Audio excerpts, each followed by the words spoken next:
Alors Guillaume, je vais te demander de désactiver les micros des personnes Oui. qui n'interviennent pas en direct sur cette table ronde, parce que sinon on a beaucoup d'effets de bruit parasite.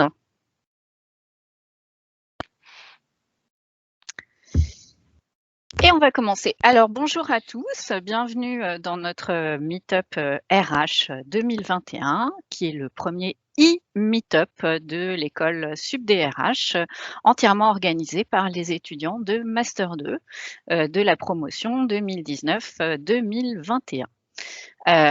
Nous allons nous interroger ce matin et tout au long de la journée d'ailleurs, sur la thématique plaisir et travail, une utopie, point d'interrogation. Alors plaisir et travail et non pas simplement bonheur, qualité de vie, ça va un petit peu plus loin que ça et nous allons voir comment. Donc nous allons nous retrouver tout au long de la journée à travers plusieurs sous-thématiques, plusieurs créneaux. Là, nous démarrons donc, comme je le disais, en douceur avec, selon nos préférences, notre petite tasse de café pour ma part, ou notre tasse de thé, ou notre petit smoothie. Il est 8h30 et donc nous accueillons pour cette première thématique Laurence Petit-Dessin. Bonjour Laurence. Bonjour à tous et à toutes. Alors Laurence, vous êtes ingénieure en stratégie humaine et ancienne assistante sociale, c'est ça? Tout à fait, oui, tout à fait. Donc une très grande connaissance des relations humaines. Exactement. Et vous êtes auteur de 2 ouvrages, Santé, qualité de vie au travail, rêve ou réalité. On n'est pas très loin de mon utopie. Tout à fait. Et puis également, Entreprise, je te hais, entreprise que je t'aime. Alors, je ne le fais pas avec la voix de Johnny, mais je pense que l'idée était sous-jacente. C'était une pointe d'humour en tous les cas. Absolument. Et vous êtes également membre de la Fabrique Spinoza. Je pense que vous nous en direz un petit peu plus tout à l'heure. Très bien. Alors, Julie, bonjour. Bonjour. Vous êtes conférencière en bien-être au travail et vous vous définissez comme une Chief Happiness Officer engagée. Alors, pour moi, une Chief Happiness ou un Chief Happiness Officer est forcément engagé, mais vous insistez sur cette dimension. Vous êtes également créatrice du podcast Génération CHO. Et puis fondatrice de la CHO Academy, qui est la première plateforme en ligne pour devenir CHO. Alors ça, c'est vachement sympa. Donc, on peut suivre des cours pour devenir CHO? Absolument. Oui, oui, tout à fait. L'idée, c'est de professionnaliser ce métier. Et puis, je fais aussi partie de la Fabrique Spinoza, qui est aujourd'hui un grand écosystème de bénévoles en France, dont on aura certainement l'occasion d'en reparler. Oui, absolument. Et puis, vous avez écrit également, Julie, 5 raisons d'oser le bonheur au travail en 2020. Et c'est vrai que ça, c'est pas tellement évident parce que bonheur et travail en 2020, avec le contexte qu'on connaît, ça paraît un petit peu antinomique. Absolument. Donc, mais c'est possible. Alors, on va tout savoir tout à l'heure comment est-ce que c'est possible. Et puis, cette table ronde sera animée par Annelise Nsiba, qui est donc notre intervieweuse pour cette matinée. Bonjour à toutes et à tous. Voilà, donc moi, mon rôle va se cantonner à modérer les éventuels échanges, à répartir la parole entre vous toutes, puisque nous avons que des invités femmes ce matin, et puis à relayer, si ça va un petit peu vite, les questions qui seront posées sur le fil de la discussion pendant notre échange. Donc n'hésitez pas, vous tous qui participez ce matin, à poser des questions en direct sur le fil de la discussion. Nous allons suivre ça de très près. N'hésitez pas également à live tweeter avec le hashtag MeetupRH 2021, puisqu'en même temps se déroule un live tweet. Et je vous rappelle enfin que cette réunion est enregistrée, que vous pourrez la retrouver sur YouTube très prochainement. Alors, on va commencer par la petite vidéo que nous annonçait Guillaume tout à l'heure. Et puis ensuite, Annelise, je vous donne la parole. Guillaume, c'est à toi. Très bien.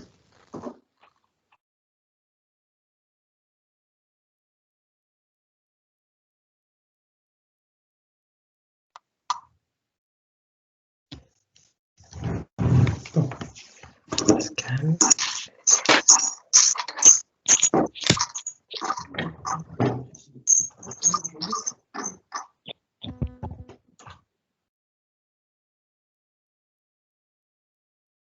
Ça va prendre 2 secondes.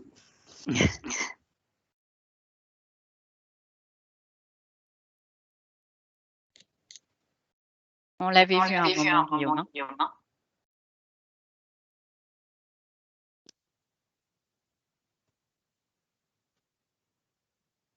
Allez, faire ça.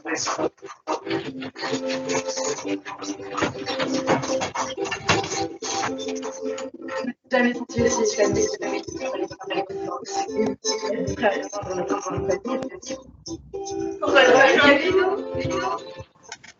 bon, coupé.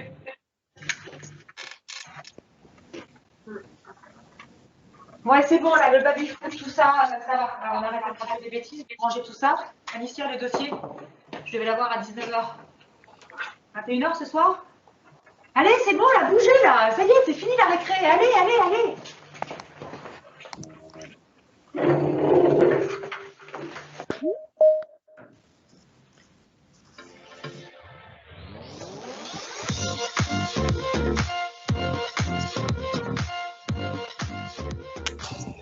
Merci Guillaume. On a eu un petit problème de vitesse, effectivement, de lecture, mais bon, on retrouve de toute manière ces vidéos sur la chaîne YouTube de l'école. Alors Guillaume, il faut absolument que tu désactives les micros des participants, car nous entendons des bébés également. Donc c'est vraiment le matin pour tout le monde. Et puis Annelise, je vous donne la parole. C'est à vous. Merci beaucoup, Myriam. Merci beaucoup. Alors pour commencer et pour introduire du coup ce meet-up, donc j'aimerais poser une question assez simple à laquelle on aimerait tous avoir une réponse de votre part, Julie et Laurence. Pour vous, le plaisir et le travail, est-ce que c'est compatible ou est-ce que c'est plutôt une utopie? Si oui ou non, pourquoi? On aimerait écouter et en savoir un peu plus. Avoir votre avis sur la question. Alors la question est très large, donc c'est vraiment en quelques mots pour vous, à chaud comme ça, est-ce qu'on est dans le domaine du réalisable ou de l'utopie? On est dans le domaine du réalisable sans aucun doute. Pour y arriver, il faut simplement changer un certain nombre de représentations. Et bien évidemment, en tous les cas, moi, j'ai vécu toujours beaucoup de plaisir à mon travail. Et dans toutes les entreprises que j'accompagne, je peux vous assurer qu'il y a des personnes qui pourraient témoigner que c'est possible et grandement possible. Oui, et puis je pense que c'est même un objectif à atteindre parce qu'au vu du temps qu'on passe au travail, je pense que c'est la moindre des choses quand même de prendre du plaisir dans ce qu'on fait. Il y a plein d'outils à notre disposition sur lesquels on aura l'occasion de revenir, mais oui, bien sûr, c'est tout à fait possible, quelles que soient les circonstances et même en temps de crise sanitaire, il est possible d'activer des leviers pour prendre plus de plaisir au quotidien. Ouais. C'est impératif même. Alors, pardon Annie, je rebondis juste avant la question suivante d'Annelise. Est-ce que c'est une question de moyens ou une question de personnes? C'est une question de volonté. C'est une démarche volontariste. Ah oui, non, mais complètement, si vous voulez. On peut mettre tous les moyens en place. Si derrière la volonté est tronquée, ce sera des sparadraps sur des jambes de bois. Donc, c'est vraiment une dynamique globale avec une démarche volontariste des dirigeants, des dirigeantes d'entreprise, des managers. Et après, tout ça se construit sur une dynamique collective. Mais il faut peu de moyens, il faut beaucoup de volonté. Je suis assez d'accord avec ce que dit Laurence. Sur le sujet de la qualité de vie au travail de façon générale, pour moi, la dimension individuelle est quand même fondamentale. Et effectivement, si chaque personne ne prenne pas elle-même la responsabilité de ce qu'elle veut vivre au travail, on aura beau mettre tout un tas de choses en place autour, en fait, ça ne fonctionnera pas. Donc, ce cheminement individuel, il y a même une introspection qui sera nécessaire, mais oui, c'est impératif. Ouais. Et vu que vous mentionnez, Julie, tout ce qui est qualité de vie au travail, est-ce que pour vous deux, bien sûr, il y a des éléments indispensables pour une bonne qualité de vie, pour une bonne politique, de qualité de vie au travail? Si oui, est-ce que vous pouvez nous donner quelques éléments? Alors, selon moi, pour prendre son plaisir au travail en main, il y a vraiment pas de recette magique. Ça va vraiment dépendre de tout un chacun. Ce qui, moi, va me donner du plaisir au travail va pas forcément être la même chose que vous. En revanche, on sait qu'il y a des ingrédients qui vont œuvrer en faveur de plus de plaisir, comme par exemple le fait d'avoir des objectifs réalistes pour réaliser ses missions, le fait d'avoir de la reconnaissance dans son travail, de travailler dans un environnement de confiance aussi. Il y a toute cette notion aussi du sentiment du travail bien fait, le fait de travailler sur sur des projets qui nous tiennent à cœur ou même des nouveaux projets qui vont nous challenger. Enfin voilà, il y a tout un tas de petits ingrédients qui mine de rien, peuvent œuvrer en faveur et qui correspondront à ça. Il y a tout ce qui est dynamique projet, c'est-à-dire que les gens ont besoin de se sentir utiles et à mettre un sens à ce qu'ils effectuent. Et donc, forcément, si on fait les tâches bout à bout sans les relier dans une démarche globale, la notion de plaisir, elle risque d'être un peu tronquée. Nous avons tous besoin, les êtres humains, d'être utiles, hein, puisque le sentiment le plus gratifiant pour l'être humain, c'est de se sentir utile. Donc, bien évidemment, la création d'une dynamique projet qui met du sens va forcément contribuer et fait partie, comme le disait Julie, des ingrédients de base à la qualité de vie au travail. Parce que si on fait les choses bout à bout, ça perd un peu de son intérêt. Donc, c'est vraiment un changement, alors un changement pour certaines entreprises, mais qui, dans beaucoup, l'ont déjà bien acquis, c'est vraiment rentrer dans une dynamique collective de projet. Et ça, c'est vraiment un ingrédient de base. Donc, finalement, si je reprends ce que vous dites, les salariés eux-mêmes peuvent en fait agir sur leur qualité de vie au travail, tout simplement. C'est-à-dire que, bien évidemment, enfin, je veux dire, il faut être… Si on arrive avec une idée d'emblée qui est le travail, ça me pèse, bien évidemment, ça va être très compliqué de créer quelque chose de constructif dans le cadre du plaisir au travail. Donc, chacun y participe individuellement. Il faut qu'il y ait des conditions qui soient mises en place, mais l'envie d'y participer réellement dépend de chaque individu. Il y a cette notion de responsabilité en fait qui est fondamentale. C'est la responsabilité à la fois individuelle et collective. Et sur mon postulat, moi, sur tous les sujets de qualité de vie au travail, c'est sous l'angle de la psychologie positive. Et c'est vrai que sur le sujet du plaisir au travail, on a souvent noté qu'il y avait 3 attitudes principales qui se dégageaient face au travail. Il y a ceux qui, on les appelle les cyniques immobilistes. Ça va être les personnes qui vont se complaire dans une espèce de morosité ambiante où les personnes voient un peu le verre à moitié vide plutôt que le verre à moitié plein et vont finalement subir une sorte d'insatisfaction professionnelle chronique et elles ne feront rien pour la changer. Ensuite, il y a ceux qui sont plus, on les appelle les attentistes optimistes. Eux, ils ont plutôt tendance à voir les choses du bon côté. Mais malgré tout, ils attendent que le changement vienne de l'entreprise, de conditions extérieures, etc. Et ceux pour qui c'est vraiment intéressant, qui vont vraiment être moteurs finalement sur le sujet du plaisir au travail, c'est les artisans finalement du plaisir. Et ce sont toutes ces personnes qui vont au contraire être dans l'action, qui vont avoir cœur à agir et qui vont prendre en main d'abord leur propre plaisir. Et puis, comme on le disait tout à l'heure, faire en sorte que petit à petit, les graines se sèment aussi au niveau collectif parce que le collectif est hyper important. Ouais. D'accord, merci pour vos réponses. Et j'aimerais savoir, enfin nous aimerions savoir, comment mesurer le plaisir au travail dans l'entreprise. Comment vous arrivez dans une entreprise et vous dites, bon, cette entreprise respire l'épanouissement, respire le bonheur. Vous le dites très bien et vous l'incarnez d'ailleurs hein, dans la manière dont vous le dites. Quand on respire le bonheur, on sourit. Donc, si on rentre dans une entreprise et qu'il y a du sourire, c'est déjà, je dirais, un indicateur de l'ambiance de travail. Alors, il y a des critères dits objectifs hein, qui permettent de mesurer la qualité de vie au travail. Ce sont des critères RH classiques hein, qui sont le taux d'absentéisme, le turnover, l'accidentologie. Ce sont tout un tas d'éléments qui entrent en jeu.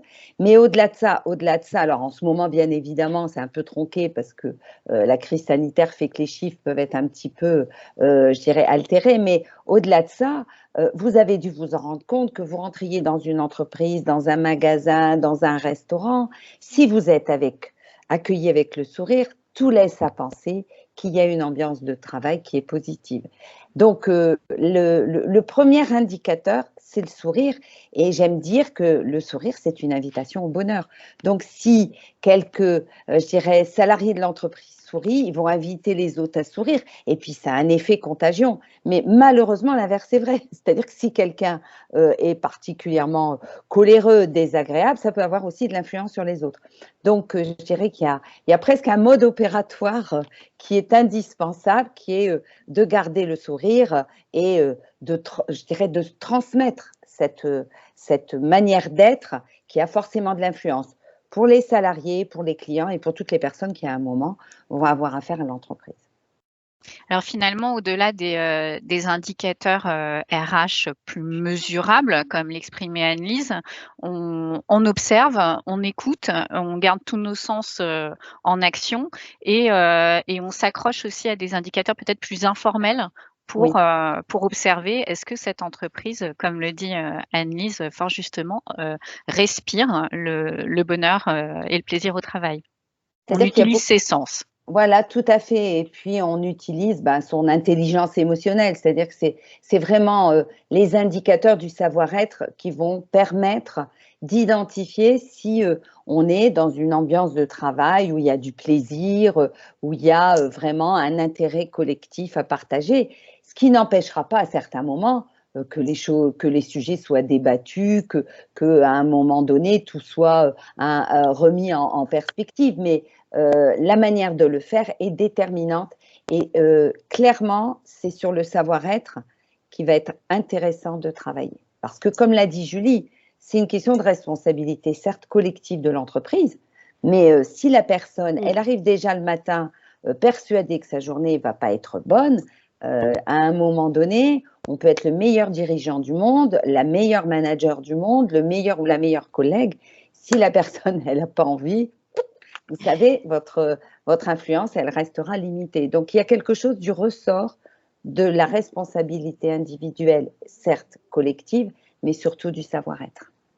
On est sur des notions très subjectives aussi, hein, sur tous ces sujets de bien-être au travail. Donc, c'est vrai que les indicateurs de mesure, ils sont parfois pas faciles à mettre en place. Bon, même si, comme l'a évoqué Laurence, il y a des choses qui reviennent comme l'absentéisme, le turnover, etc. Mais après, bon, ce qui se fait souvent, c'est de mettre en place des questionnaires qui vont sonder de façon plus factuelle les collaborateurs sur les notions de confiance, de reconnaissance, d'engagement dans le travail, etc.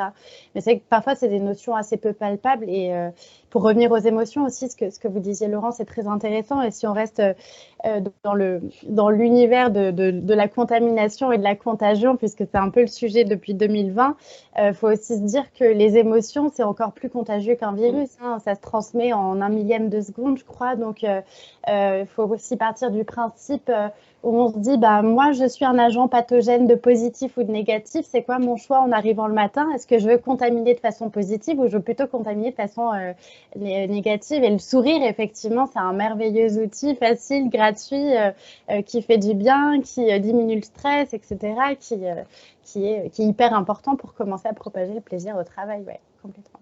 Moi, j'aime bien travailler avec la météo émotionnelle. Oui, voilà. Oui. Donc, et d'amener, déjà se poser la question, soit avant de rentrer dans l'entreprise, où est-ce qu'on se situe, pour pouvoir éventuellement corriger nos excès d'humeur, et de travailler en équipe, c'est très intéressant. D'accord. Vous parliez, Julie, de diminution du stress. Donc, on sait que tous les éléments, toutes les politiques qualité de vie au travail et le bien-être sont aussi utilisés pour prévenir les risques psychosociaux. Selon vous, Julie et Laurence, bien sûr, quelles actions doivent être mises en place pour prévenir les risques psychosociaux en entreprise ? La première chose, c'est d'être à l'écoute de ses salariés. Hein. Je crois que ça me paraît être un indicateur de première importance. Et de travailler, ça a été dit en introduction, avec des objectifs faisables et réalisables. C'est-à-dire que mettre la pression pour mettre la pression, le résultat il risque d'être inefficace. Donc, pour pouvoir réduire le stress, il faut mettre du sens à ce qu'on fait. Il faut effectivement s'assurer que les objectifs sont faisables et réalisables. Et pour que cela puisse tenir, c'est être à l'écoute, donc travailler un peu le management participatif. Enfin, quand je dis un peu, beaucoup d'ailleurs. Oui. Voilà, c'est-à-dire que voilà, on a besoin de mesurer auprès des salariés la manière dont ils perçoivent les choses, dont ils les reçoivent et les perçoivent, et très tôt, très en amont. Et donc, on n'est pas obligé d'attendre que la médecine du travail intervienne pour se dire, oh là, il y a le feu. On peut aussi agir en prévention. Ce qui n'est pas une culture habituelle dans les entreprises où on est plutôt parfois dans le curatif que dans le préventif. Oui, mais ça, malheureusement, j'ai l'impression aussi que c'est notre attitude de façon générale où on a tendance à attendre d'aller mal pour finalement commencer à prendre le problème à bras-le-corps. Hein. Quand on a mal au dos, on va voir l'ostéopathe, mais on ne fait pas de la prévention pour s'empêcher d'avoir mal au dos avant. Et c'est vrai que c'est assez dommageable. Moi, je vois énormément d'entreprises qui se questionnent sur les actions à mettre en place et qui vont comme ça mettre en place des petites choses et au petit bonheur la chance sans sonder les collaborateurs en amont. Et effectivement, c'est hyper important. Enfin, qui de mieux que les collaborateurs pour exprimer ce dont ils ont besoin pour commencer derrière à mettre en place des actions en faveur de la qualité de vie au travail. Et la question de sens, elle est fondamentale et à mon sens, justement, plus fondamentale que jamais en ce moment, parce qu'on navigue dans un environnement d'incertitude, on ne sait pas trop où on va, où on a des décisions, des restrictions qui changent tous les mois, etc. Et rattacher les collaborateurs sur cette question de sens au travail, véritablement, le sens, ça procure un sentiment d'accomplissement et de plaisir qui est vraiment profond, qui est complet. Et moi, j'invite effectivement toutes les entreprises à travailler sur ce que j'appelle moi le fameux Big Why, la raison d'être, et se questionner à la fois individuellement et collectivement à finalement qu'est-ce qui est important à mes yeux dans ma vie professionnelle, de quelle manière je peux contribuer, qu'est-ce qui donne du sens à ma vie professionnelle, et si jamais il y a un décalage entre ma situation actuelle et ce que j'ai envie de vivre, c'est aussi de la responsabilité de chacun et aussi de le travailler en collectif pour minimiser ces décalages et faire en sorte que chacun finalement puisse être ce qu'il a envie d'être et d'œuvrer dans ce qu'il a envie d'œuvrer au sein du travail. Ouais. Mais le sens, c'est fondamental de travailler dessus. D'accord. Je rebondis sur ce que vous dites. Julie, vous êtes vous vous considérez comme une chef happiness officer engagée. C'est très intéressant et on aimerait en savoir un peu plus du coup sur ce qu'est une chef happiness officer engagée.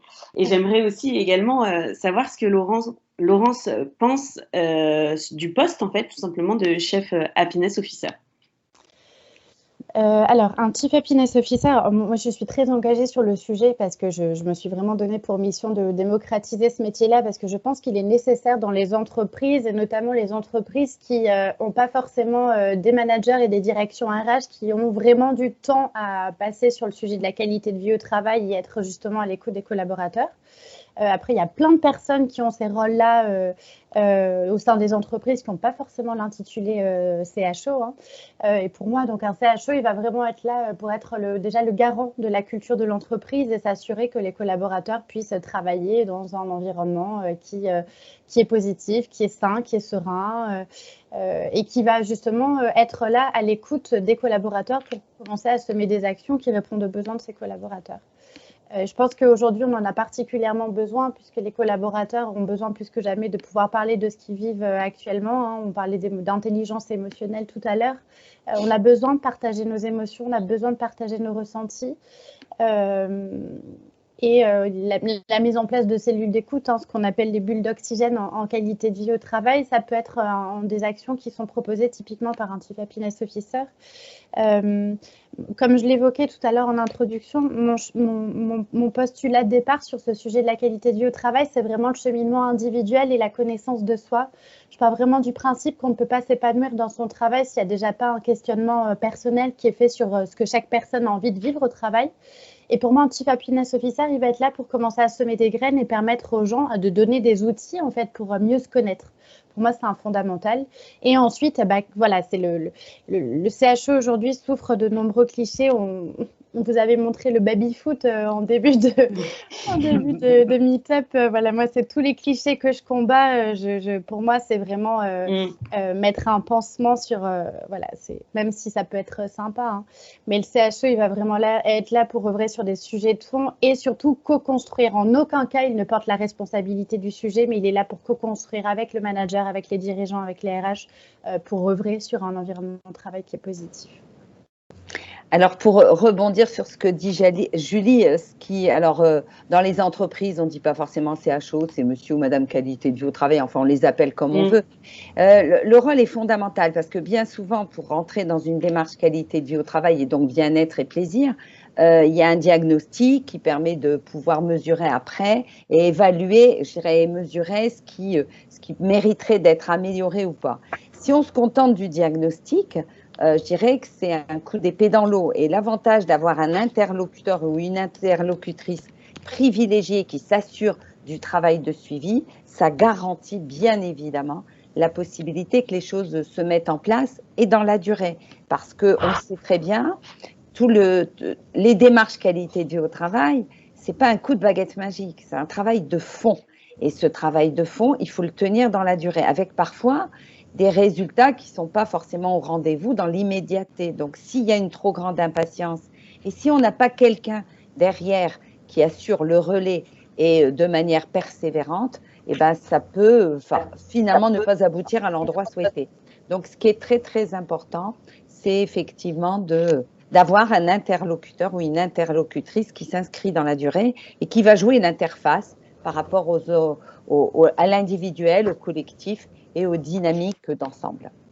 Mais quelle que soit la terminologie qu'on utilise, hein, comme exactement, vous disiez, exactement. Il faut que ce soit quelqu'un d'identifié. Voilà. Et puis c'est l'intention qui compte. Moi, je vois énormément de débats sur la terminologie à utiliser. Tant qu'on a envie d'œuvrer en faveur de la qualité de vie au travail, finalement, on s'en fiche un peu qu'il soit CHO, facilitateur, etc. Enfin, Voilà, moi je parle d'interlocuteur privilégié. Il y a des gens qui vont appeler monsieur ou madame qualité de vie au travail, peu importe. L'essentiel, parce que pendant qu'on pinaille des heures et des heures sur une terminologie, les choses ne se font pas. Donc l'essentiel, c'est d'y aller. Après, la barrette ou la casquette qu'on portera, peu importe. L'essentiel, c'est que le fond soit là. C'est tout. C'est une histoire de cohérence. Alors, nous avions une question dans le chat. Donc, comment passer… Alors, j'ai une petite question. Ah, j'en ai plusieurs. Alors, j'ai Tiffany Domingos qui nous dit Julie, vous est-il déjà arrivé de faire face à un manager réticent face à la question du bien-être au travail? Manager, des dirigeants, oui, plein. C'est le quotidien. Oui. Je pense que la première étape, c'est de rassurer, de mettre en confiance et d'expliquer pourquoi il est nécessaire d'y aller, en fait. Et je pense que… alors, je ne sais pas s'il y a des grands dirigeants qui nous écoutent, mais moi, le problème le plus gros auquel je suis souvent confrontée, c'est l'ego, hein, souvent, qui est très compliqué. Ouais. Et donc, il faut commencer par rassurer, juste clarifier, dire pourquoi on y va, peut-être montrer un peu le plan d'action, comment on veut y aller, etc. Mais parfois, quand il y a des managers qui sont réticents, c'est qu'il y a quelque chose de peut-être plus personnel qui se cache derrière. Donc, peut-être aller un peu fouiller, questionner, etc. Et surtout faire comprendre que voilà, c'est quelque chose, on ne veut pas s'accaparer le sujet, on veut au contraire le co-construire. C'est important. Peut-être que vous avez un avis sur la question aussi, Laurence, peut-être qu'il vous est arrivé. Oui, bien sûr. Bon, ça m'arrive tous les jours. Oui, j'imagine. Mais en général, c'est d'amener la personne à parler de son expérience et de l'amener à identifier qu'elle pourrait trouver elle-même certaines améliorations. Et si elle arrive à identifier qu'elle peut trouver des améliorations, ben forcément, elle est acquise à la cause. C'est-à-dire qu'il ne faut pas être dogmatique. Il faut vraiment faire en sorte que la personne, elle comprenne que ça peut lui être utile aussi. Et à partir de là, ça va rayonner. Bien souvent, les démarches pourraient être trop placardées. Et par conséquent, pour certains managers, ça pourrait être vécu comme quelque chose qui les mettrait en danger. Donc, Julie disait rassurer, discuter, prendre le temps de bien poser les sujets et de démontrer en quoi ça peut être utile, à commencer par soi. Alors, finalement, les managers, ils ont besoin d'être rassurés aussi. Oui.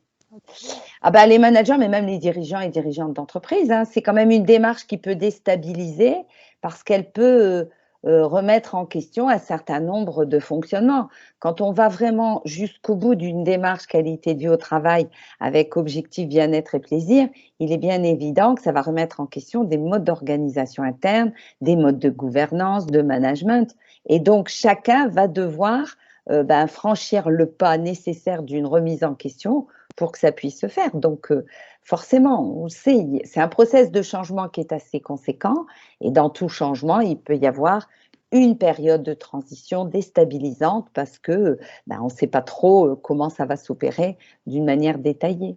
Donc oui, ça peut déstabiliser. On touche aux vulnérabilités de chacun aussi, hein, parce qu'il faut accepter que parfois, il y a des choses qu'on fait qui ne sont pas forcément les bonnes façons de faire et du coup, se remettre en question. Et parfois, ce n'est pas simple. Ouais.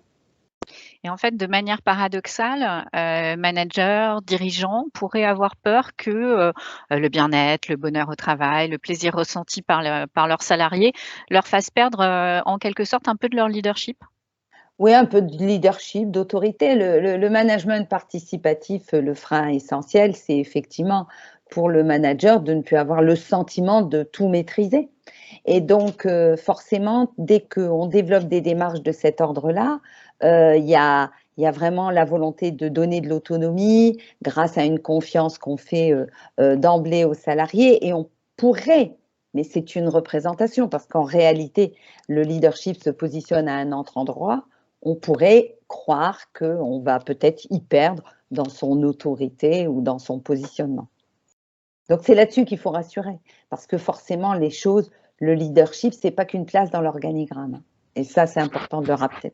Donc, c'est tous ces éléments-là où on peut avoir des personnes qui, positionnées dans un organigramme, sont persuadées que leur reconnaissance passe par ce positionnement-là.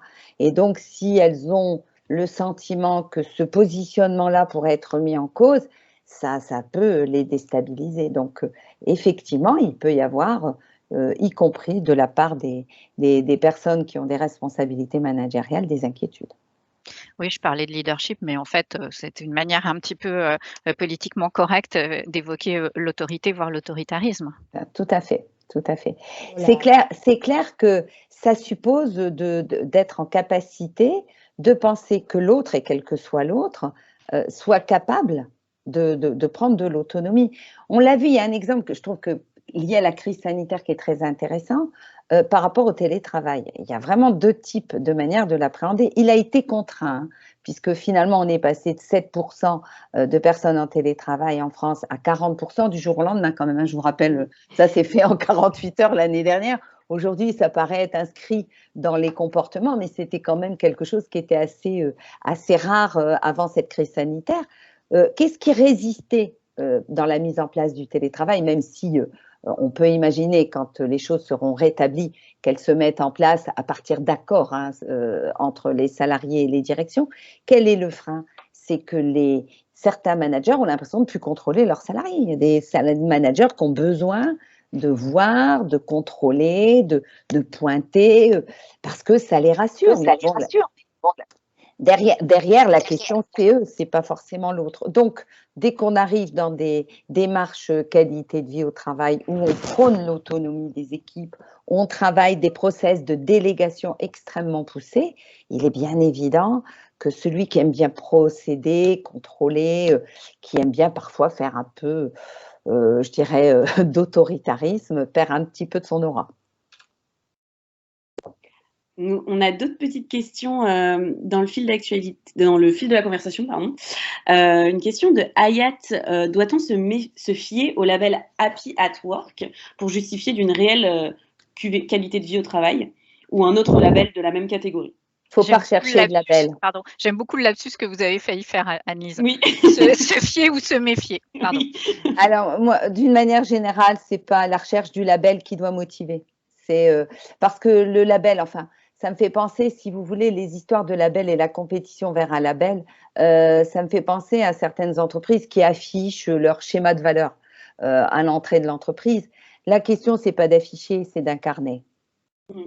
Voilà, après, ça peut, effectivement, si on est en recherche d'entreprise, ça peut permettre de servir de filtre dans un premier temps, mais effectivement, soyez vigilants aussi sur le marketing qui est fait autour de ce sujet du bonheur au travail, hein, parce que, ouais, comme vous le dites très justement, les valeurs qui sont affichées ne sont pas forcément en cohérence avec ce que vivent les collaborateurs au quotidien. Donc, il faut être vigilant là-dessus et peut-être plutôt aller regarder comment communique l'entreprise et peut-être solliciter des collaborateurs qui travaillent en interne pour commencer à discuter avec eux.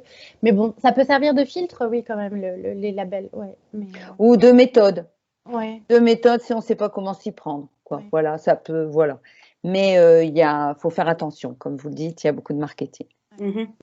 On a une nouvelle question de Lola. La question de la QVT et du plaisir au travail prend beaucoup de place, prend de plus en plus de place au fil des années.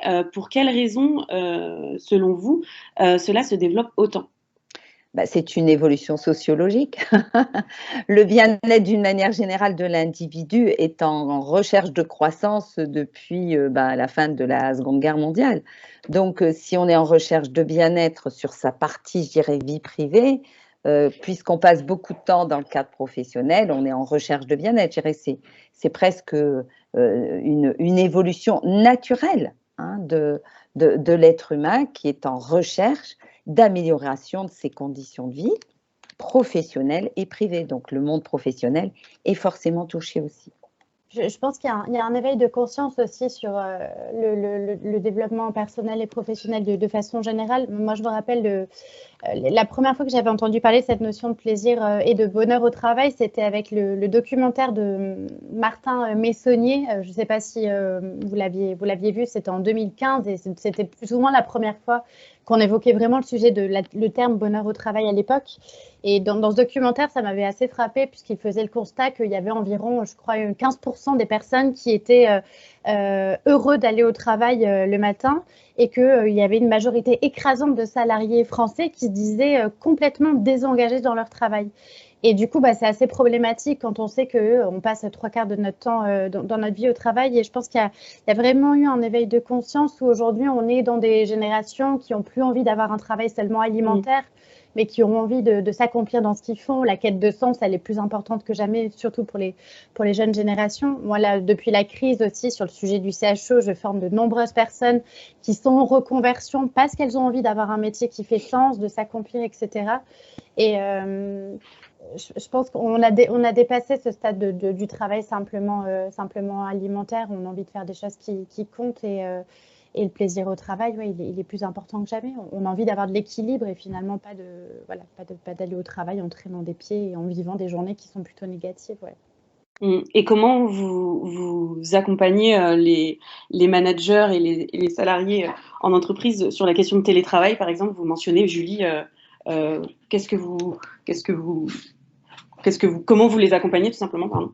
Alors, en ce moment, forcément, le sujet majeur, c'est la question du lien. Comment on continue à favoriser le lien, sachant que tout le monde travaille plus ou moins à la maison.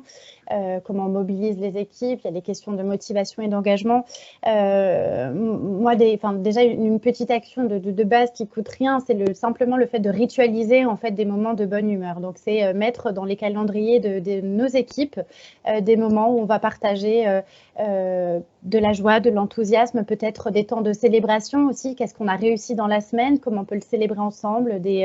Donc, il ne faut vraiment pas hésiter à ritualiser, le principe de ritualiser des temps forts ensemble avec la visio. Ce sont des étapes qui sont hyper importantes. Et puis, comme on l'a dit peut-être tout à l'heure, sensibiliser aussi sur le sujet de l'intelligence émotionnelle et montrer à quel point c'est important d'apprendre à accueillir ces émotions, de les écouter, de les partager ensemble. Donc, peut-être de temps en temps faire des temps un peu officieux. On va faire autre chose que parler déjà du travail, partager d'autres choses ensemble et puis partager ce qu'on vit. C'est des petites actions qui peuvent être importantes. C'est-à-dire créer la spontanéité. Alors, ça paraît surprenant ce que je suis en train de vous dire, mais quand on est sur le… Oui, ouais, mais on est quand même dans tellement de choses inédites qu'il faut inventer. Mais quand vous êtes au travail, vous croisez l'un l'autre spontanément, on va parler de la pluie, du beau temps, on va aller boire un café et on le fait de manière très, très spontanée, très naturelle.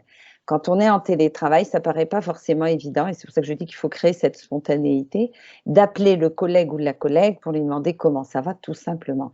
On a tendance du télétravail à en faire un moment de travail forcément efficace. Et ce qui est, comme le dit très bien Julie, important, c'est de maintenir ces interactions, cette relation. J'aime bien ritualiser les moments de bonne humeur, mais comme on le ferait quand on est dans l'entreprise, c'est-à-dire, on s'appelle 5 minutes pour boire un café. Alors, c'est pas naturel, ça demande à être forcément un peu initié, quoi. Voilà. Ce qu'on aurait fait naturellement, il va falloir le créer de manière, de manière un peu contrainte, enfin, s'obliger pour que ça devienne après spontané. Voilà. On avait une question sur le télétravail de Carole. Pensez-vous que le télétravail a eu un impact sur le plaisir au travail? Alors, ça dépend. Alors là, pour le coup, les études se contredisent. Ça dépend dans quelles conditions ça s'est fait. Ça dépend quelle relation, comme on vient de le dire, il y a entre les managers, les équipes et les salariés. Et puis, ça dépend les conditions dans lesquelles on est, quoi. Enfin, je veux dire, si vous êtes avec vos enfants chez vous, que vous êtes sur un coin de table de cuisine, c'est pas la même chose que si vous avez votre bureau avec une vue sur le jardin. Enfin, voilà. Donc, tous les éléments sont à prendre en compte. Il y a des gens qui ont beaucoup de plaisir. Il y en a qui en ont un peu moins. La seule constante qu'on observe, c'est qu'il y a un seuil au-delà duquel on pourrait perdre dans tous les cas un peu de plaisir au travail, mais surtout sur la question d'appartenance à une équipe, c'est quand on dépasse plus de 3 jours par semaine. Voilà. C'est à peu près, dans l'idéal 2 jours, ça laisse la possibilité pour les uns et les autres de s'organiser et de trouver un véritable intérêt, toutefois que les conditions sont correctes, bien évidemment. Au-delà de 3 jours, on risque de ne plus se croiser. Il faut quand même se le rappeler, hein, c'est mathématique. Et par conséquent, l'appartenance à l'entreprise pourrait petit à petit se détériorer. Et quand on ne se sent plus appartenir à l'entreprise, hein, je vais vous rappeler les basiques de Maslow, la question de la reconnaissance, elle ne peut pas s'opérer. Julie, vous corroborez les éléments apportés par Laurence? Oui, complètement. Alors, c'est vrai que le télétravail, il faut se dire qu'on n'est pas du tout dans des situations de télétravail normal, hein. Effectivement, du télétravail à 100%, enfin, moi, j'estime aussi que c'est pas du tout sain, même s'il y a des entreprises aujourd'hui qui ont fait le choix de complètement abandonner leur bureau pour garder leurs équipes en télétravail, hein. Il y en a qui ont fait ce choix-là.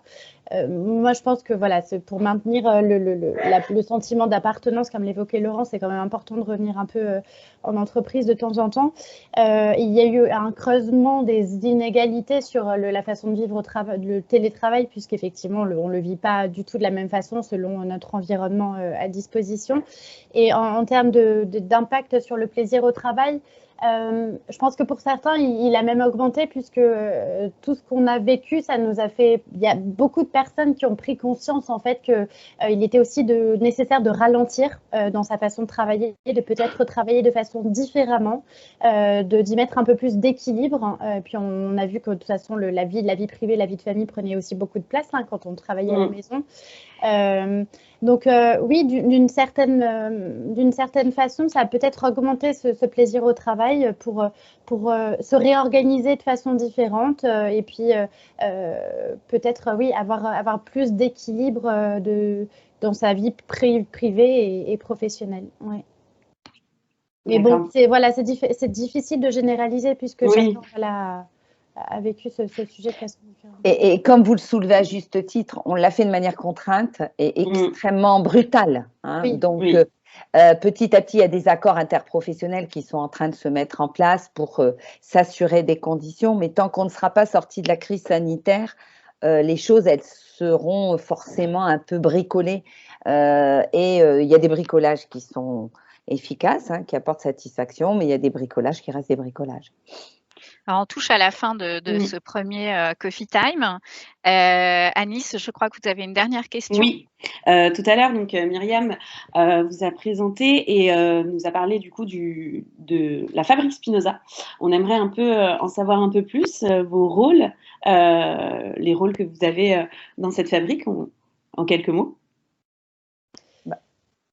Vas-y, Laurence. Non, moi j'ai un rôle certainement moins actrice, pardon, que Julie, surtout depuis 1 an, hein, puisque l'éloignement des groupes, puisque moi je suis en province et par conséquent les choses sont un peu plus difficiles et on n'avait pas eu le temps de créer un groupe suffisamment important de passeurs de bonheur au niveau de notre territoire. Donc, moi, je suis de près, j'ai participé à beaucoup de parcours de formation, de rencontres. C'est un lieu qui permet de respirer, de reprendre de la hauteur de vue et de se rendre compte qu'on est beaucoup plus nombreux qu'on ne croit à avoir cet état d'esprit. Et donc, ça donne de la force de conviction pour après transmettre des éléments de bonheur au travail autour de nous. Oui, et d'ailleurs, c'est essentiel hein, sur le sujet de la qualité de vie au travail, de surtout pas rester seul et de s'entourer de plein de personnes qui y croient, parce qu'on l'a vu tout à l'heure, les détracteurs de ce sujet-là sont aussi importants. Et la Fabrique Spinoza, pour ceux qui ont envie de creuser le sujet du bonheur de façon générale, puisque bon, c'est une association de base c'est un mouvement du bonheur citoyen qui s'est donné à cœur de remettre le bonheur dans plein de sujets différents et notamment au niveau de la politique, hein, mais il y a le bonheur dans le logement, dans l'éducation, dans le travail, etc. Et je vous invite à vous inscrire à la newsletter qui est hyper intéressante et qui partage plein d'initiatives qui sont faites dans plein d'endroits de France. Sur ce sujet-là, ouais, c'est hyper inspirant et ça permet effectivement, comme le disait Laurence, de prendre de la hauteur et de s'inspirer. Ouais. Avec beaucoup d'apports culturels, intellectuels, de recherche, de sujets qui se croisent et donnent du fond à la réflexion. Alors merci Julie, Laurence, Annelise, merci beaucoup. On va clore ici ce premier Coffee Time et puis lancer le deuxième dans quelques secondes. Donc on retient on s'inscrit à la Fabrique Spinoza si on a envie de devenir acteur du plaisir au travail et de ne pas regarder le désarroi et les moments de tristesse au travail passer devant nos yeux et d'être dans une météo émotionnelle tristoune. Donc on s'inscrit à la Fabrique Spinoza, mais sinon en tant que RH, DRH, RRH, d'abord on sonde les collaborateurs, on va les voir, on les observe, on regarde comment ils vont et puis on les questionne via des indicateurs chiffrés. Deux, eh bien, on retient que la contagion positive du plaisir et du bonheur au travail se nourrit d'une impulsion elle-même positive. Et donc, on n'hésite pas à sourire, à avoir le smile, comme diraient les anglo-saxons. Et puis, troisièmement, on travaille sur le sens au travail. Toujours, on essaye d'apporter du sens à ce qu'on fait soi-même et à ce que font nos collaborateurs et on n'hésite pas à travailler en mode projet. Donc, mesdames, merci. Il est temps de se servir une deuxième tasse de café et Fela, je te laisse la parole pour le deuxième Coffee Time. Merci beaucoup. Merci, au revoir. Au revoir.